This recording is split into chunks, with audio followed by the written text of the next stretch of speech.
never see the boats below, light obscured by hail and snow, but no signs of dismay. Arudgic was the Hessian band, they dared invade fair freedom's land, and quarter in that place, great Washington he led us on. All right, well, thank you for joining another episode of Traveling Through History. We're really glad you're here this week. We're here to talk about a series of battles that were very consequential in the American Revolution. They really were the turning point of the war. Up until this point, the ragtag colonial army, led by George Washington, had been fighting for about 6 months since the Declaration of Independence on July 4th of 1776. And really, they had been on a losing streak. The British had been kind of whipping the colonials' butts. Of course, the British were the greatest army in the world at the time. And George Washington had been leading his men throughout the summer and fall of 1776, but they had essentially lost 17 straight battles and skirmishes. So if you just think about the context here, this ragtag group of militia and men who sometimes didn't have uniforms, sometimes didn't have shoes or weapons. They had a lack of food. The Congress was not supporting them with very many funds. And so you had this very ragtag kind of desperate situation heading into the winter of 1776. In terms of what had happened in August of that year, British forces under General William Howe had been driving the colonial army south of New York. On November 16th, the British overran Fort Washington in Manhattan, taking 2,000 Americans prisoner. So you can see as they pushed the colonial army out of New York, won battle after battle and took a bunch of them prisoner, the situation was very desperate for Washington and his army. Then the British actually pursued the colonial army through New Jersey and pushed them out of New York, then New Jersey. And in mid-December, Washington led his army across the Delaware River into Pennsylvania, which is where they were going to take up for the winter. And everybody assumed that the colonial army would stay there throughout the winter of 1776. Most of the men assumed that, and the British definitely assumed that. And what the British did was they entrenched themselves around New York. It was a tradition with European generals and leaders back then that they did not fight in winter. It was kind of against the rules, and it was assumed to be dishonorable to be fighting in the winter. So they entrenched themselves all around New York in their camps, and we're going to wait for the spring to try to finish off the Continental Army and assume that Washington was going to do the same. However, Washington and his generals started discussing in their very cold camps in Pennsylvania with what were amounted to about 7,000 men left who hadn't died of starvation or cold or exposure, or in some cases, some of the men's enlistments had ended and they had just gone home because their overall service had already ended in the Continental Army. So Washington talked with his generals about the situation, the fact that they were 0-17 against the British. He realized that the war could be lost even before it got started, really, and that without decisive action, the Continental Army was likely to be doomed and the war was going to be lost. So he planned a daring assault on the Hessian garrison that was sitting in Trenton. And the British had positioned this Hessian group of German soldiers in Trenton to defend that city because the British wanted to go entrench in the New York area. So he envisioned a three-prong attack with his army of 2,400 under himself, George Washington, flanked by a 1,900-man diversionary force under Colonel John Cadwalader, and then a blocking move by General James Ewing's 700 men. So it was going to be three different groups that were going to attack from different angles in Trenton. And this was a daring plan that he had. He wanted to do it on Christmas Day into the day after Christmas Day, thinking that he was going to completely surprise the Hessians, which of course he ended up doing. So he and his men and horses and cannons and equipment crossed the icy river in boats and began the 19-mile march after they crossed the river back into New Jersey down towards Trenton. And of course, they had to do this in a freezing hail and sleet storm that was happening at the time. In the end, neither Cadwalader or Ewing were able to carry out their parts of the plan. And the reason being is they were unable to make this very treacherous journey across the river. Only Washington and his 2,400 men made it. And so the other two prongs of his three-pronged attack failed that night. And he still carried on and told the men, we're going to press on, we're going to do this. You can imagine what those conditions were like. And you can see the picture behind me of the famous Delaware crossing by Washington and his men. This is the most iconic image of the entire war. The reason being because this series of battles that were about to come were so important to the Continental Army that America's success really was hanging in the balance by this battle. So in terms of the Battle of Trenton itself, as they made this 19-mile trek down from the boats to Trenton itself to go confront the Hessians, the Hessian force numbered around 1,400 men under the leadership of Colonel Johann Rall. Although Rall had received warnings of colonial movements, his men were exhausted and unprepared for Washington's attack. And there was some rumor that they might have been drinking a lot of that evening since it was Christmas Day. And so it was really the perfect surprise attack for men that were exhausted and entrenched and had been celebrating Christmas. And so essentially they were completely unprepared for this attack. And as Washington approached the town, he was about 2.5 hours later than he wanted to be. They got to the edge of Trenton around 8 a.m. in the morning, and they were trying to get there about 5:30 a.m., but still pressed on. He divided his men into several different groups and sent flanking columns to the left of the town and to the right of the town to encircle it. One of the columns was under General Nathaniel Greene, and the second column was under General John Sullivan. And so those two columns surrounded the town, and then Washington stayed in the middle with the rest of the men there. Meanwhile, Colonel Henry Knox's cannons fired on the garrison that was stationed there, the Hessian garrison. So Henry Knox was in charge of the cannon crew, and they started firing away. They had decided advantages in terms of cannon. They had more cannon, and they had more cannonballs and gunpowder, and were able to press this decided cannon advantage on the Hessians that day. So Rall attempted to rally his troops during the initial portions of the battle, but was never able to really establish a defensive perimeter at all because he was completely surrounded. And he actually, midway through the battle that morning, was shot from his horse and fatally wounded. So now all of a sudden the Hessians not only were completely blindsided by this and were trying to figure out what to do next, but now they didn't have their leader. And a lot of them were still sleepy, had just gotten out of bed. Some of them were hung over. So it was really a desperate situation for them. So after Rall fell off his horse and was dead, and after many Hessians died in the initial gunfire and cannon fire, the Hessians quickly surrendered. And all told, 22 Hessians were killed, 92 were wounded, some of them fatally, and died several days later. And 918 were captured by the Colonial Army. And then 400 ran away and escaped. So it really was kind of a mixed bag in terms of the Hessians, but they really were absolutely devastated by the Colonial Army. Amazingly, only 2 Americans died in the battle, and only 5 were wounded. So it was really a very low casualty battle for the Americans. It could not have gone better. It literally was about as textbook a battle win as you could possibly have. Something, of course, the Colonials and George Washington desperately needed because of the terrible year they had been having against the British. And this was really a wake-up call to the Brits that the Colonials were going to use every tactic in the book to try to win this war. So that's what happened at the Battle of Trenton. Washington talked to his officers after the battle and was trying to decide what to do next. They talked about maybe entrenching themselves at Trenton, but decided because Cadwallader and the other men had not been able to make it across the river and join the fight, that maybe it was best that they retreat back over the river on the boats. The day had got a little bit warmer. Even though there was still ice on the river, it was a little bit less treacherous to cross. So they decided to go ahead and recross back over the river to their camp in Pennsylvania and reorganize and get with the other men that had not joined them and get ready for future battles in the future.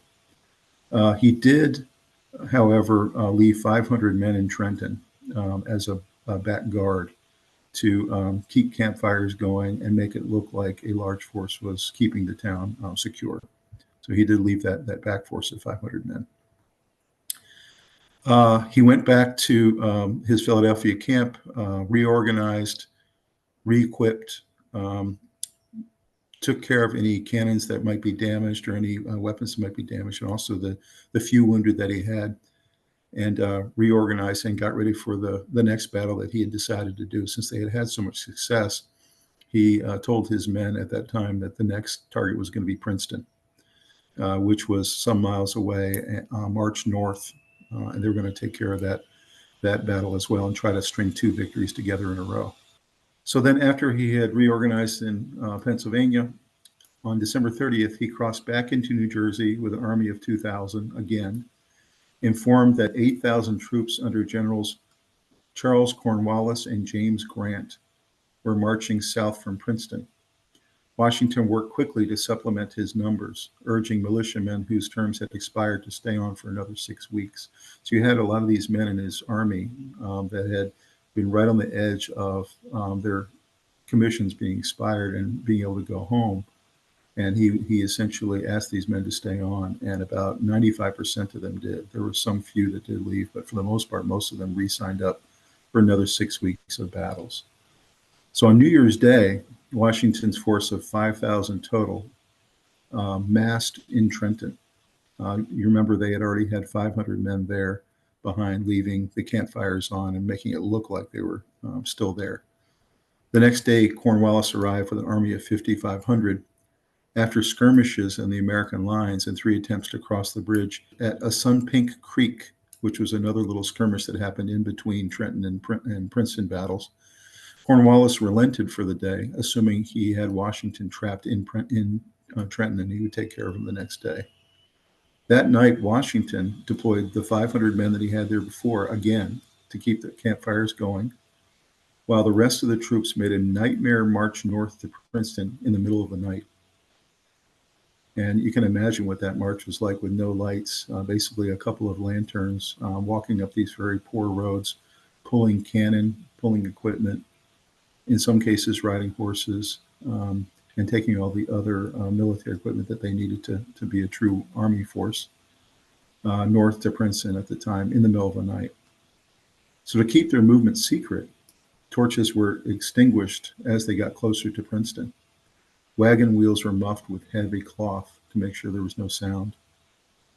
And on the dawn of January 3rd, 1777, we'd rolled over into the next year now, Cornwallis woke to find his opponent had disappeared, while Washington's men were nearing the end of their 12-mile march north to Princeton during the middle of the night.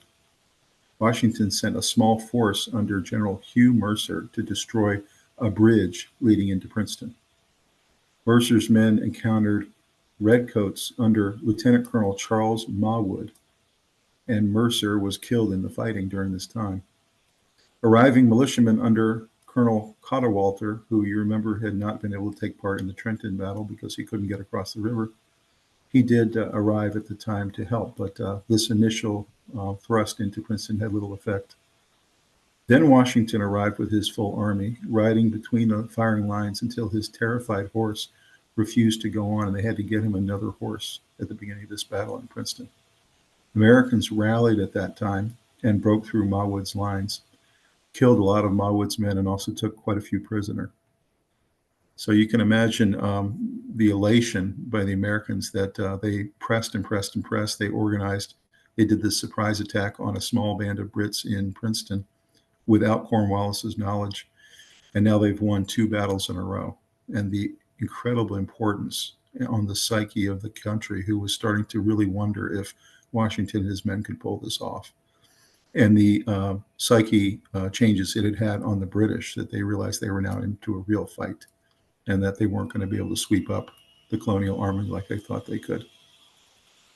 So in terms of the importance of these battles, we mentioned a little bit of that, but the Americans had taken prisoners, they had taken arms, they had taken important supplies, they had taken food, they had even captured quite a few cannon that they could use going forward. And as they withdrew from the Battle of Princeton, their second victory in a row, Washington had wanted to advance to New Brunswick, but he was actually overruled by his officers who talked him out of it. And because Cornwallis's men, they had heard from some spies, had crossed into New Brunswick, and they thought it was a bad idea to try to challenge him for the third time, the full British army. And let's go ahead and take our win after the 2 battles, and let's go entrench for the winter, and let's face them in the spring. So Washington's men marched to Morristown in northern New Jersey, where they established winter quarters, safe from British incursions. The Colonial Army basked in its achievements. At Princeton, they had defeated the regular British army in the field, which was the first time they had done this. You're talking about the greatest army in the world, and twice in a row, they had won against the Hessians and then the regular British army in Princeton. Moreover, Washington had shown that he could actually unite soldiers and lead them into battle and have an effective strategy. If you think about some of the unique things he did in these 2 battles, the first one was he made sure he had overwhelming artillery advantage in both battles. He brought way more cannon and way more fire against the Brits and the Hessians, and that really was decisive. In addition, his guerrilla tactics that he used, using deception and using timing and lots of other things that you would learn at West Point if you were a graduate there. He was bringing a lot of these new ideas to the forefront as they entered the 7th month mark of the war. So this was very, very historic what we had done at this time, and it can't be understated what a turning point in the war this was. Absolutely was kind of the low point of the revolution that November and December, and finally Washington and his men had some big successes. So let's go ahead and take a look at 2 short videos, and then we're going to come back and talk about both of them on the other side.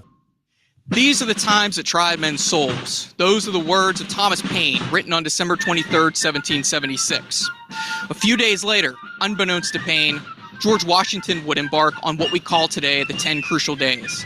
In those 10 days, Washington will bring home 3 victories, one at Trenton, a second at Assunpink Creek, just outside of Trenton, and a third one here at Princeton. The battle at Princeton on January 3rd of 1777 was a culmination of those 10 days.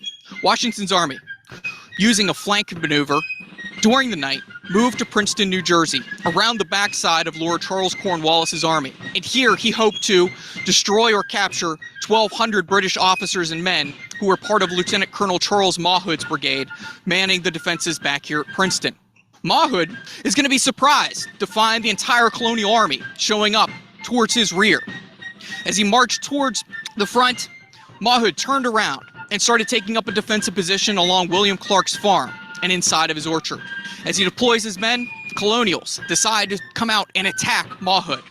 This race for the high ground around Princeton will turn into a pitched battle that the Colonials will get the better of. As one of Washington's favorite generals, Hugh Mercer, starts to come onto the battlefield, he spies the British forces. As he spies them, he puts his men into a battle line, and 350 Colonials start to advance. They halt about 40 yards away from the British, and they start to exchange fire. The Colonial line starts to waver, and the British lead a counterattack using bayonets. And in that bayonet charge, Hugh Mercer will be wounded, bayoneted 7 times by British officers. His second in command, John Hazlitt, will be shot through the head. Another officer will be bayoneted 13 times. It's a horrific contest. More Colonial forces will start to arrive under John Cadwallader. But as Cadwallader arrives with mainly militia forces, his men are deployed on the wrong side of a hill and then caught up in the flight of Mercer's men as they're being driven back by a portion of the British Army. But onto the field to right the situation comes George Washington himself. On a white charger, he comes to the front, starts to rally both Cadwallader and Mercer's men. He brings up reinforcements, puts together a cohesive battle line, and as he does so, George Washington will march his men to within 30 yards of the British guns, halt them, and open fire.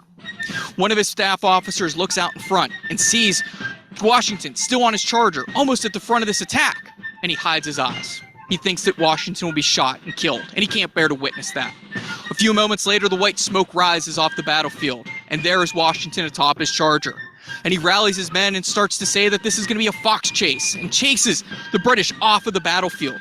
More forces will move up into Princeton itself, led by one of Washington's favorite generals, Arthur St. Clair. They're going to corner a portion of Mawhood's men in Nassau Hall, which is on the Princeton University campus today. About 200 British men go inside of Nassau Hall. As they do so, they break out the windows and try to make a great fortification out of what is the largest building in the colonies. 4 artillery pieces are driven up by the Patriots, and they start bombarding Nassau Hall. As they do so, an artillery shell allegedly decapitates a portrait of King George II, which hung inside of the building. A few moments later, some Patriots charge forward and try to break down the door of Nassau Hall, but British men wave a white flag out the window, and 194 of them surrender, thus ending the Battle of Princeton, and thus ending those 10 crucial days in which Washington won 3 great victories.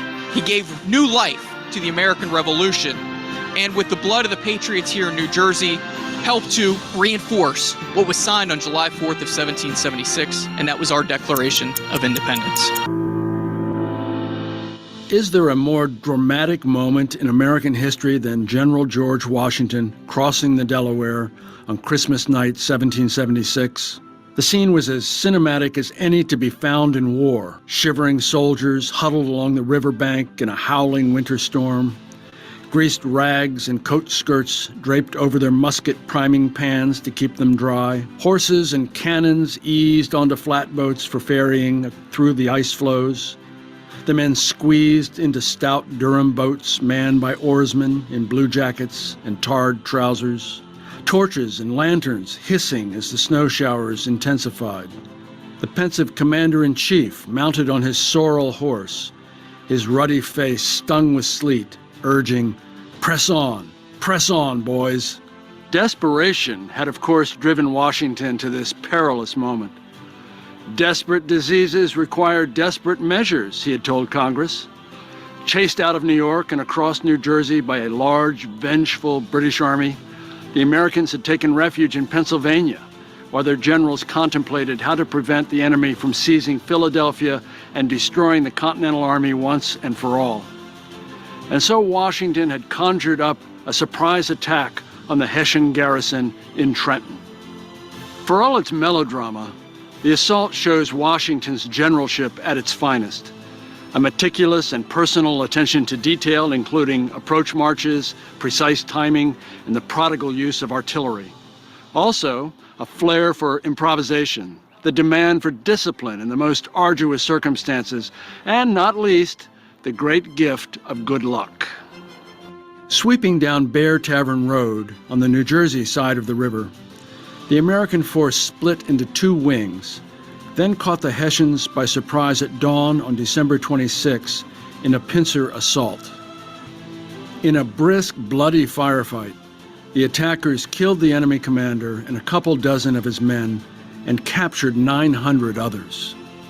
They would be paraded through the streets of Philadelphia en route to prison camps. "This affair has given new life and spirits to the cause," an American chaplain wrote. "Things begin to wear a better aspect." To my mind, even more remarkable is what Washington did next. Instead of collecting his winnings and going to winter quarters, he doubled down. After a brief return to Pennsylvania, the Army again crossed the Delaware, baited the British into a costly attack on entrenched rebel positions at Trenton, then slipped away in the night to destroy the Redcoat rear guard garrison at Princeton before escaping into the high ground stronghold of North Jersey. In the space of 10 days, the British were drubbed 3 times, losing not only heavy casualties and the military initiative, but most of New Jersey. After 18 months in command, Washington had learned some bitter lessons. That war was rarely linear, preferring a path of fits and starts, ups and downs, triumphs and cataclysms. That only battle could reveal those with the requisite stamina, aptitude, and luck to see it through.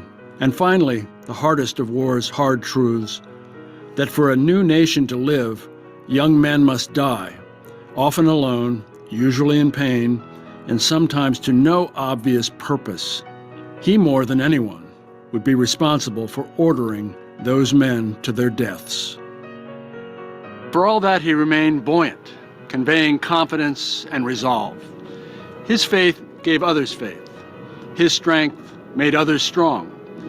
He displayed a knack for extemporizing and the deft escape, an ability to grab the occasion by the forelock, as a British historian later observed.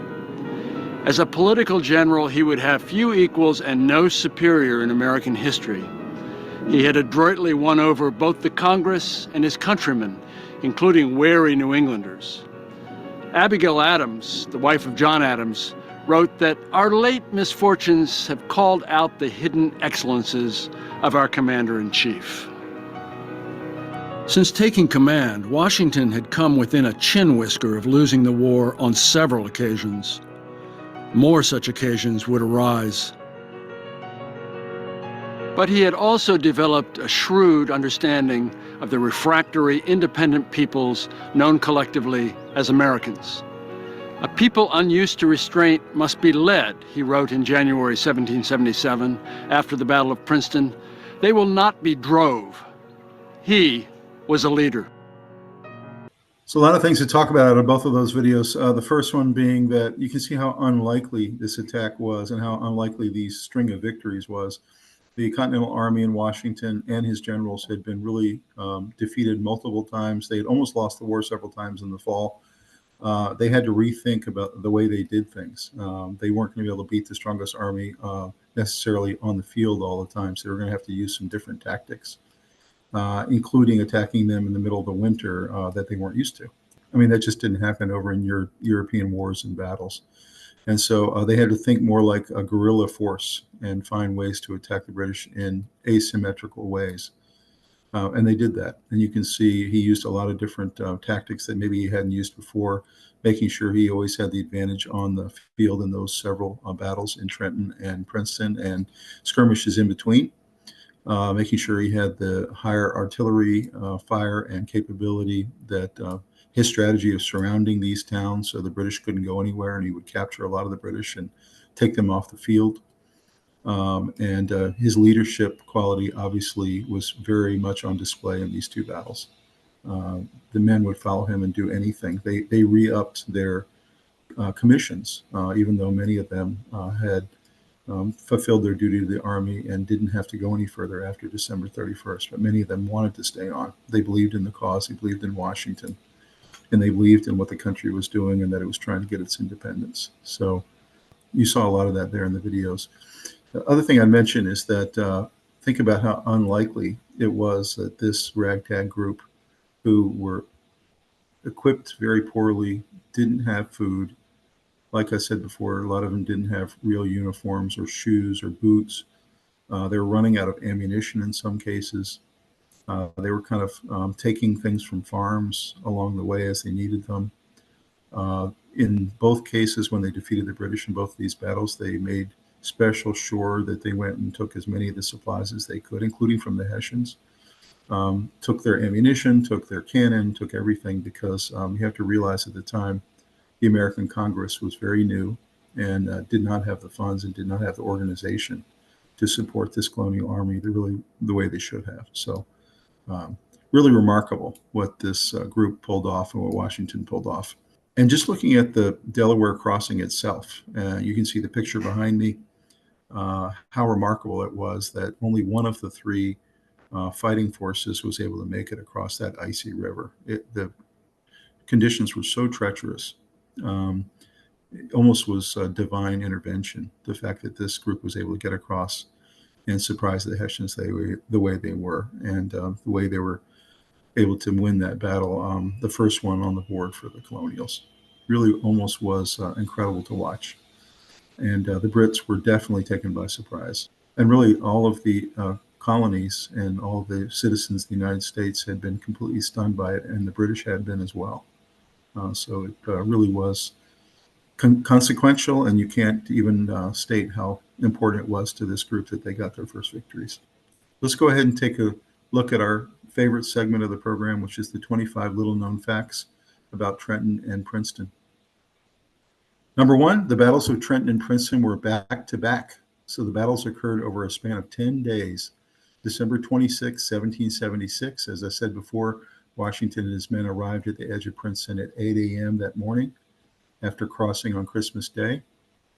And these battles ended on January 3rd, 1777 in Princeton, and are notable as the first successes won by the Revolutionary General George Washington and his Continental Army in the open field. The victories restored American morale and renewed confidence in Washington, ending a 17-battle losing streak to the British to begin the war. His men re-enlisted after these victories to continue on in the war effort. So even those that had just extended 6 weeks to get through these two battles, then many of them went ahead and extended for another 2 years. So he was really able to keep his fighting force together largely because of this success. And he knew that. He knew the psychological boost that it would give to the Colonial Army. Number two, before Trenton and Princeton, the Continental Army had been pushed out of New York and New Jersey. And we mentioned this a little early in the program, and they mentioned it in the video as well. That since August 1776, British forces under General William Howe had been driving the Continental Army south out of New York. On November 16th, the British overran Fort Washington in Manhattan, taking 2,000 Americans prisoner. The British then pursued the Americans across New Jersey, and in mid-December, Washington led his army south across the Delaware River, and they camped on the Pennsylvania side, short of food, ammunition, and supplies. And as we talked about, even not having uniforms or shoes, and he actually lost quite a few men that winter that died of starvation or exposure or disease. You can see a picture there of the Battle of Fort Washington that occurred in Manhattan and was a huge success for the British as they pushed the Colonial Army out of New York. Number three, Washington crosses the Delaware, the most iconic moment of the Revolutionary War. Two really great photos there, really paintings there of what happened when Washington crossed the Delaware. The iconic picture at the very top up there, the 18-year-old officer actually holding the flag right behind him is actually James Monroe, who was a future president. He was actually on that boat with Washington. But you can see the conditions that Washington and his men were crossing in terms of the ice and the cold and the sleet, and having to use lanterns to see their way across to the other side. It really was remarkable what they were able to do. So we talked about the envisioned three-pronged attack that he thought about doing here in terms of the army, with 2,400 flanked by 1,900 men under Colonel John Cadwalader, and the blocking move by General James Ewing, 700 men. Washington's men and cannons and horses all crossed the icy river in boats and began the 19-mile march southward towards Trenton in the freezing ice storm.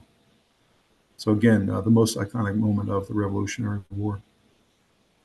Number four, Trenton, New Jersey was being defended by Hessians on behalf of the British. The Hessian force were a hired force of German men brought in to defend during the winter so the British could encamp in New York.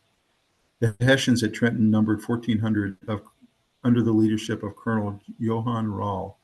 Although Rall had received warnings of colonial movements, his men were exhausted and unprepared for Washington's attack. As he approached the town, Washington divided his men, sending flanking columns on either side. And we mentioned this earlier. General Nathaniel Greene went left, General John Sullivan went right as they surrounded the town. And then, of course, Colonel Henry Knox's cannons started to fire on the garrison. And at this time, it was pretty clear to the Hessians that the attack was underway, and they started waking up. Many of them were still asleep. They started waking up and getting their uniforms on, finding their weapons, coming outside, and really determining what they were going to do next. Totally caught by surprise. We mentioned some of these casualty numbers here. On the Hessian side, 22 were killed, including their leader, Rall.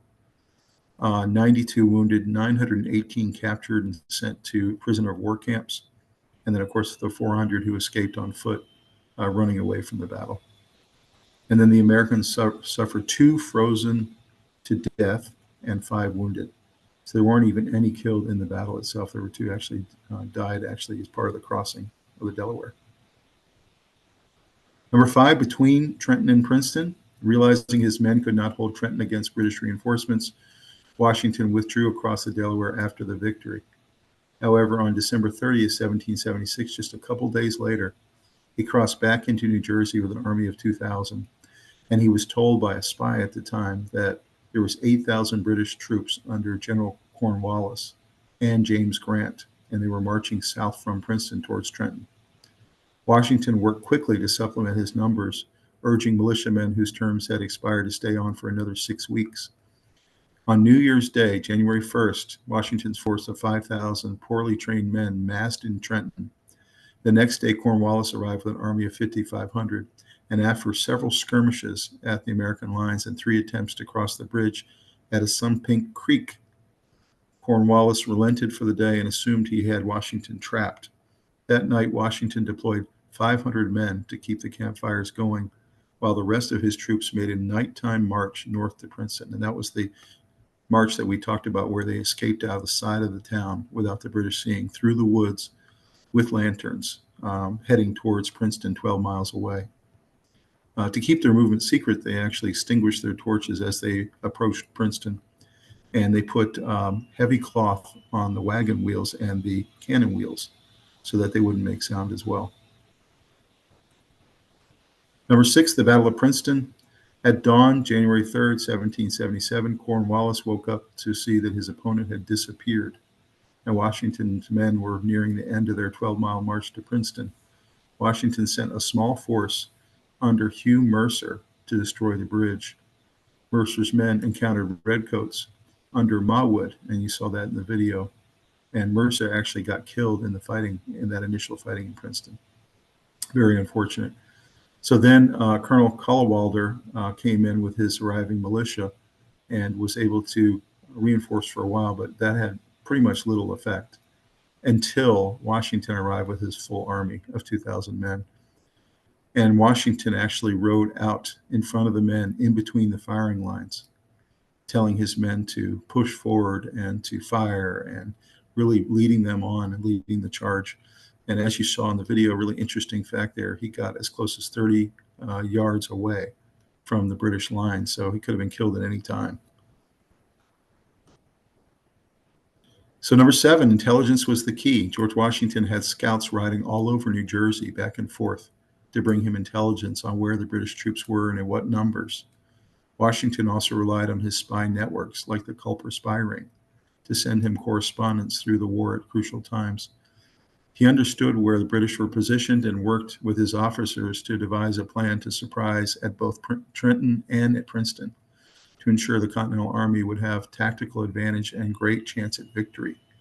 And you can see all the different points there in the blue, where he crossed the river, and you see down there in the middle of the screen, Trenton on both sides, and then the 12-mile march up to Princeton, which is in the top right. And they really understood where the British were and how many numbers they had, so that they could maneuver and make sure they had tactical advantage.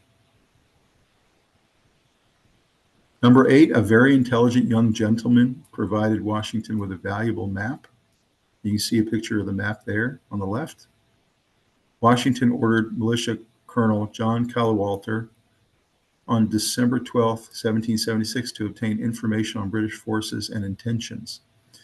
Spare no pains or expense to get the intelligence of the enemy's motions and intentions. Every piece of intelligence you obtain worthy of notice, send it forward by express.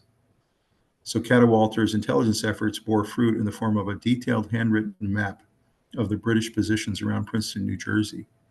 Cadwalader had received this detailed information from a very intelligent young gentleman who had just returned from the area. Cadwalader's map included detailed information on British works, cannon, and force dispositions. The map also included valuable information on the road network around Princeton, all information that Washington put to great use on January 3rd, 1777 during the victory. So you can see how important intelligence was in trying to map out not only the troops and the troop sizes, but also the roads and the logistics, the bridges, where they could place cannon, and all of those things were so important. And you heard in the video, they mentioned George Washington's incredible attention to detail that he had in all of these battles and how much that paid off. Number 9, opposing forces almost missed each other at Princeton. So we mentioned earlier, and they said in the video as well, Lieutenant Colonel Charles Mawood had left a small garrison in Princeton to defend it. And he began his march towards Trenton down the post roads just after dawn. And Washington's northward march was primarily traveling on a parallel and lesser known road that crossed the Thomas Clark Farm, a road that was largely out of view from Post Road. Behind schedule, Washington sent a small detachment under the command of Hugh Mercer to seize and destroy the Stony Brook Bridge along Post Road. It was this detachment that was viewed by scouts attached to Mawood's column. Mawood, now aware of the new threat near Princeton, wheeled his force about and approached Mercer on the Clark farm. One might imagine what would have occurred if this chance meeting had not occurred. Mawood would have been well on his way to Trenton, and Washington would have found but a small, vulnerable garrison left at Princeton for an easier victory. You see a picture there of the Battle of Princeton. You can see the major roads. The major one was the one that the British were marching down from Princeton to Trenton. And then you see the little alternative road to the right there that Washington was marching down. It was parallel, and they might have been able to sneak through all the way to Princeton without being discovered if their small detachment had not run into Mawood. Number 10, Washington chose Trenton carefully to be his first possible victory, since he was guarded by non-British and he had the numerical advantage. The success at Trenton encouraged Washington to cross the Delaware for the second time a week later to lure British forces south from Trenton. In doing so, the Americans gain an advantage and are again victorious at the Battle of Princeton. In these engagements, Washington proves he's capable of molding militias from different colonies into a national force. Afterwards, the Continental Army marches to Morristown to settle in for the winter. You can see the numbers that were engaged there in Trenton in the first battle. You had 2,400 under Washington, and you had 1,500 Hessians under Johann Rall. So they had the decided advantage, and they had the cannon advantage as well. Number 11, many British soldiers believed they had killed General Washington at Princeton. During the opening phases of the battle, a bayonet charge by the British forces broke Hugh Mercer's American line near an orchard fence line on Clark Farm. Brigadier General Hugh Mercer, and you can see a picture of him there on the right in both pictures. He was a friend of Washington's, and he was a resident of Fredericksburg, Virginia. He attempted to reform his command, but was soon surrounded by angry British regulars shouting, "Surrender, you damn rebel." Mercer, a veteran of European wars and fierce patriot, refused to lay down his arms. After a brief struggle, Mercer was bayoneted repeatedly and left for dead.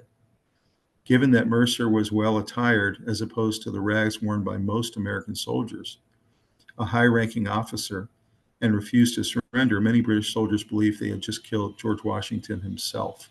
And you can see how well-dressed Mercer was there as an officer of the Colonial Army. And this is why they actually had killed George Washington. The British actually didn't know what he looked like. So can you imagine how devastating that would have been if that really was Washington who died, but instead it was Hugh Mercer, his friend. Number 12, Thomas Paine's writings bolstered the Continental Army. In late 1776, morale in the Continental Army was at a low after losses at the Battle of White Plains in October and at Fort Washington in November.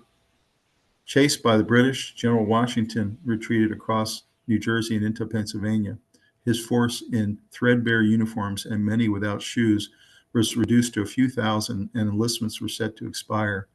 By December, the troops were huddled along the western banks of the Delaware River, with the waterway and winter weather helping to keep the British at bay.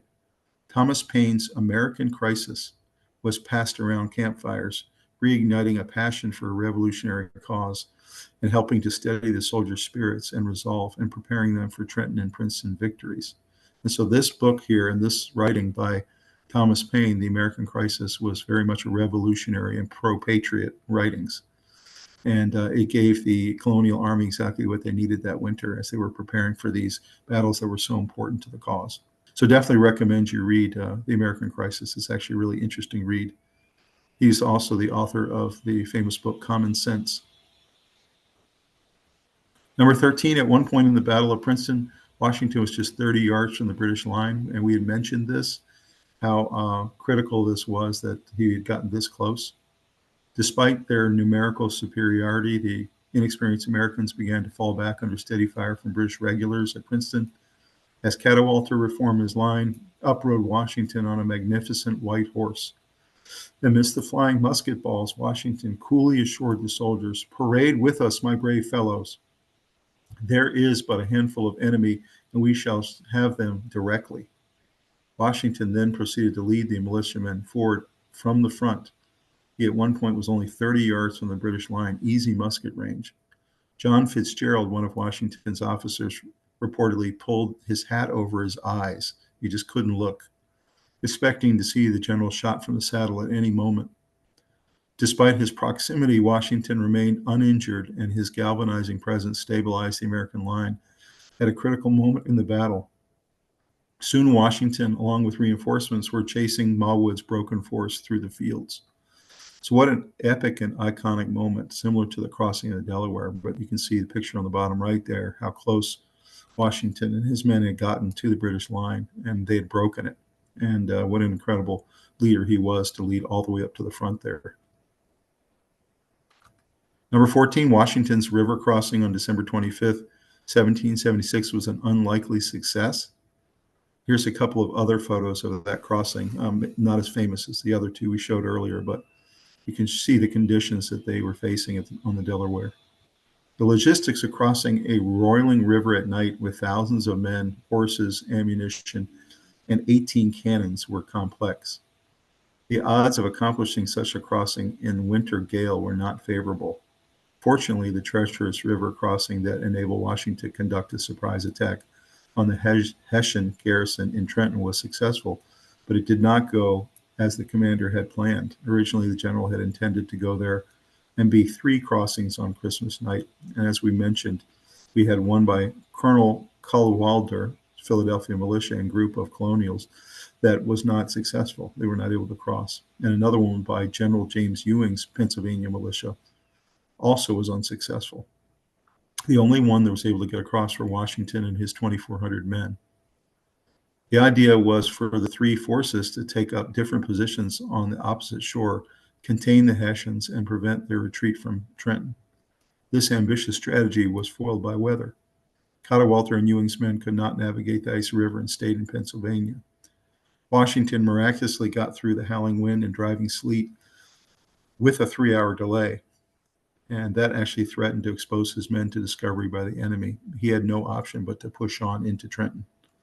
So you can see this crossing and the success at Trenton were actually highly unlikely because of the weather conditions.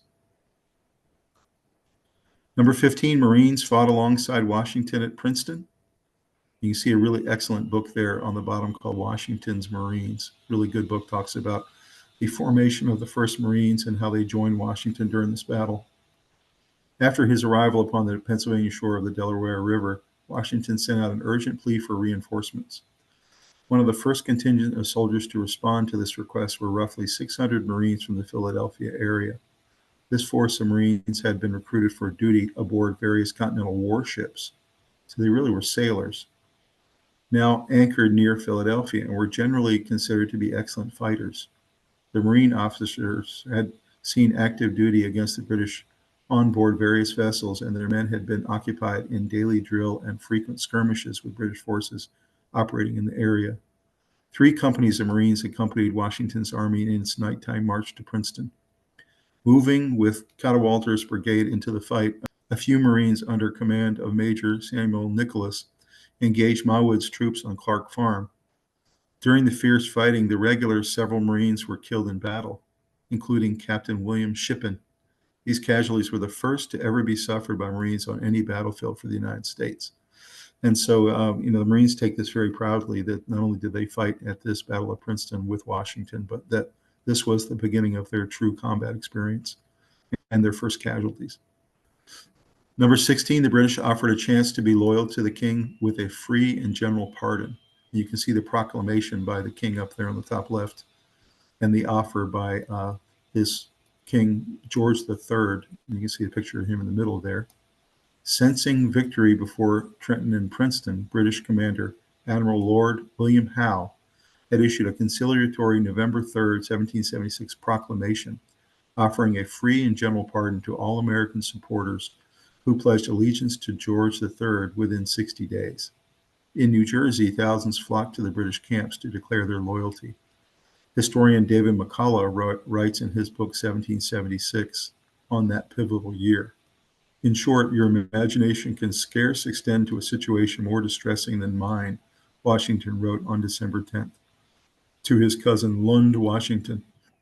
Our only dependence now is upon the speedy enlistment of a new army. He continued, if this fails, I think the game will be pretty well up. And you can see Washington's thinking here that if he didn't get these men to re-enlist, and if they didn't get a victory soon, that this game might be completely up and the revolution might have failed.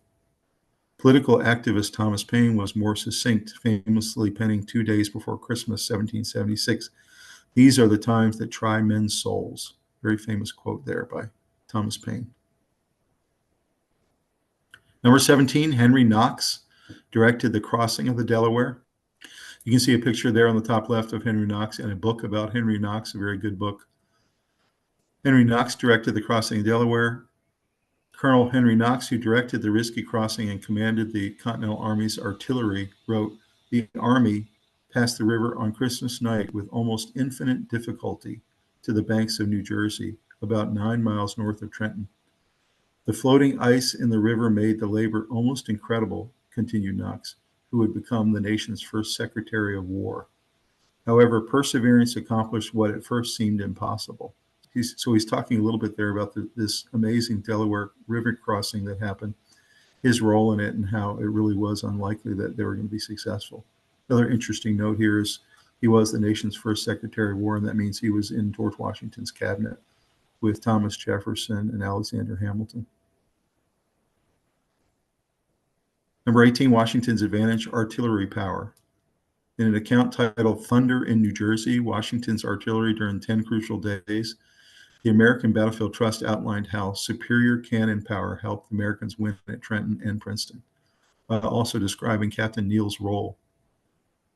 Washington knew that his inexperienced troops and militia were unequal to a fight against the British or their Hessian allies, so his strategy hinged on bringing overwhelming firepower to the battlefield. And you can see a picture there of what one of the cannons would have looked like. According to the Trust, which works to preserve American battlefields, Alexander Hamilton, who was 21 at the time and became the nation's first Treasury Secretary, headed a New York artillery company at the Battle of Trenton. Washington's element of surprise, intact despite having to attack in daylight, was enhanced with the superior artillery he brought across the Delaware, 18 cannons against 6 for the Hessians. It's a pretty cool fact here that Alexander Hamilton was leading this artillery battery, and that we also had James Monroe, another future president, whereas Alexander Hamilton was in Washington's first cabinet. Incredible what these cannon batteries were able to do in both of these victories.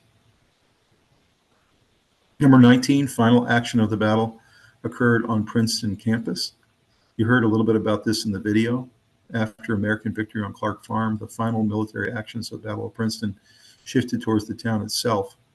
Roughly 200 British regulars had fortified Nassau Hall at the center of what is Princeton University today. And there's 2 different angles of what Nassau Hall looks like even today at Princeton. And you see a picture there on the bottom right. There's a cannon that's buried into the ground right in front of Nassau Hall, and it's still there today, that cannon. And you can go take a look at it if you're ever at Princeton. From this stout building, the British intended to use firing positions to hold off the Americans until a relief party arrived. The Americans positioned cannon around the building and soon began firing on the building and its occupants. Legend has it that one of the American cannonballs decapitated the portrait of King George III hanging inside the building, a fearful omen that further spurred the British garrison to surrender. So you can imagine how fateful that was, to have these cannonballs crashing through this building and the Brits trying to survive, and you can see why they ended up surrendering and doing the white flag. Number 20, future President James Monroe fought at Trenton and received a near fatal wound.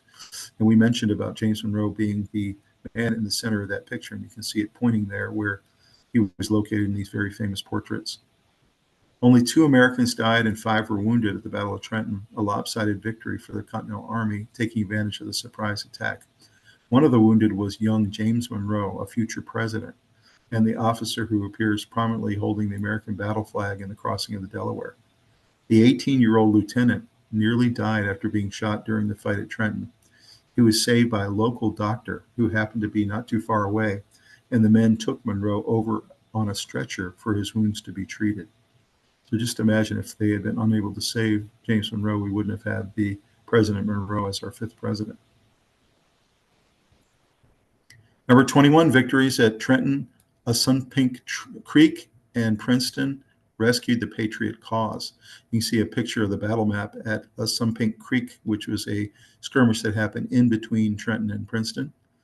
And there's another picture there at that same creek where the Americans had the high ground, were firing down on the British. So the disastrous defeats in the 1776 New York campaign and the precipitous retreat across the Delaware River had left the prospects for American independence in tatters. Rather than retreat to winter quarters, as most on both sides of the Delaware River expected, Washington chose to attack in the dead of winter. Washington's victories at Trenton and the Sumpink Creek and at Princeton completely reversed the fortunes of the Continental Army and the prospects for the young United States. Washington's victory and the effective guerrilla war waged in New Jersey countryside forced Sir William Howe to retract the British lines back towards New York City, giving up much of New Jersey countryside that had been captured earlier. Howe's further requests for reinforcement left many in London aghast. Washington's bold gambles and effective leadership had delivered the very sort of public confidence that Washington was keen to produce.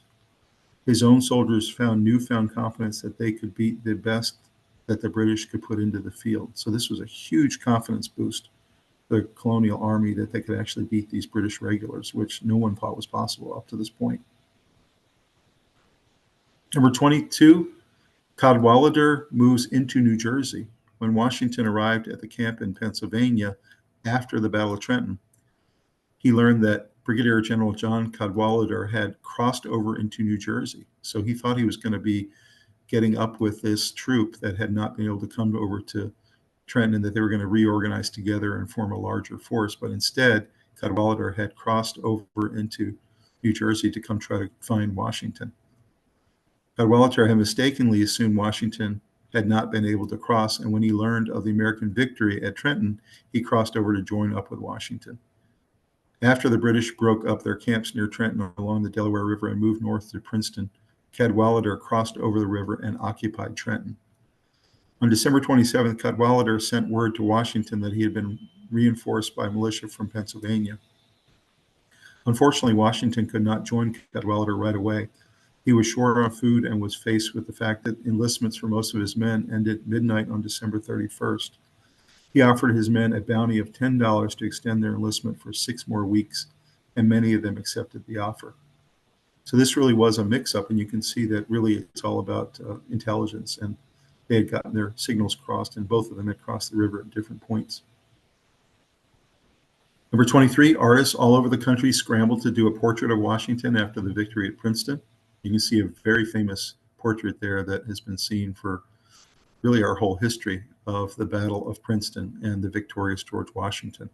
So given how the news of Washington's victory at Princeton had electrified the nation, it's not surprising that the leading artists of the day hoped to capture General Washington on canvas. Charles Wilson Peale, Washington's most frequent portraitist and Continental Army veteran, who was at Princeton, finished his George Washington at Princeton painting in early 1779, so several years later. The painting had been commissioned by the Supreme Executive Council of Pennsylvania for its council chambers in Independence Hall, Philadelphia. After the painting's debut, there were a great clamor for replicas. It is estimated that Peale created 18 or more different replicas of the painting for clients as varied as King Louis XVI, the Spanish court, and the island of Cuba. Today's replicas can be found at Princeton University, the Metropolitan Museum of Art, Colonial Williamsburg, the Virginia Museum of Fine Arts, the Cleveland Museum of Fine Art, and the U.S. Senate. So all of those locations have a replica of this painting. Pretty interesting fact. Number 24, Washington rides into the Battle of Princeton at Clark's Farm. So Washington was leading the main force towards Princeton when he heard the sounds from the fighting and arrived around the time Mercer fell. As Mercer's men continued to fall back, Washington sent Cadwalader to reinforce them. Cadwalader moved up with around 600 men from Philadelphia Associators. Washington rode into the fray between the American and British lines and called for the retreating Americans to rally around him despite intense fire from the British and to fire on the enemy. American artillery under the command of Joseph Mulder opened fire on the British and pushed them back towards Clark's farmhouse. When his main force was in position, Washington rushed to the front of the line, and the Americans lost sight of him through the smoke. When he reappeared, the Americans rallied, and Washington ordered them to charge the British with fixed bayonets. So you can see pictures of him there at Princeton telling his men, giving them orders, and then the picture there as the smoke evaporated, he was still there on his horse, and they followed him with a charge with fixed bayonets. So pretty amazing stuff, and an incredible battle, and the valor that Washington showed that day really formed him into the leader he was for the rest of our history. Number 25, famous quotes about the battles of Trenton and Princeton. So a couple quotes here we'll talk about. First one on the top left up there. A few days ago, the Americans had given up the cause for lost. Their late successes have turned the scale, and now they are all liberty mad again, a British soldier said in his diary. That's pretty funny that he said liberty mad. Another one here by James Reed on the valor of George Washington. I shall never forget what I felt when I saw him brave all the dangers of the field and his important life hanging, as it were, by a single hair, with 1,000 deaths flying around him. So you can just imagine this incredible scene and the admiration these men had for him. He didn't just hang back behind the lines, but he went out in front and led the men towards this important victory. So another one here by Washington. Real men despise battle, but will never run from it. And that's really how he felt, that you needed to be brave, you needed to be stalwart, and that the country needed his leadership. Another one here, Hessian garrison at Trenton said, "It's Christmas. The rebels are nearly defeated and won't attack fellow Christians on such a holy day. Drink and relax." So this is how they were feeling. They were very much relaxed. They were in their warm quarters. They were playing cards. They were enjoying Christmas Day, and they had no anticipation that there was an attack coming at all. Quote there in the middle, Battle of Princeton. After the Battle of Trenton, George Washington was so pleased about how he had given hope to the people. So he said that they should just go and try to win another one. And so came the Battle of Princeton.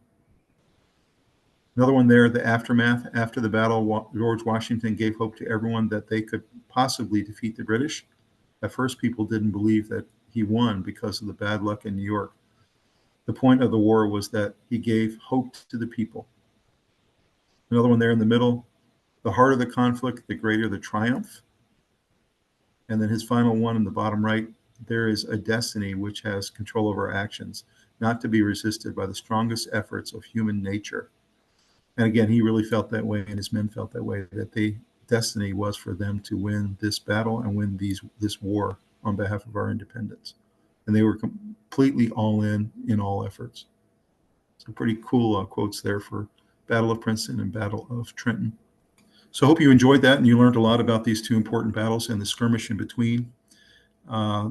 Unbelievable what these men pulled off in the middle of the winter. Incredibly terrible conditions. They didn't have the equipment or the clothes that they needed or the food. A lot of the men had been poorly trained. Some of them were right at the end of their enlistments. But Washington rallied them. They believed in him. They believed in his generals. And they believed in the cause. And they really took light from all of that this was something very important that had to be done. The British had to be pushed back. The Americans had to win this war. The people were counting on them to be an independent nation. And so hopefully you learned a lot and that you want to dig some more into these two important battles and that you really dig into American history and love it the way we do here at Traveling Through History. And really appreciate your time today, and thank you very much. And please like this video and subscribe to the channel. We really appreciate it. It helps us grow and helps us bring you much more content coming forward. And we hope you have a great evening. Thanks so much. On Christmas Day in '76, our ragged troops with bayonets fixed for Trenton marched away. The Delaware Sea, the boats below, light obscured by hail and snow.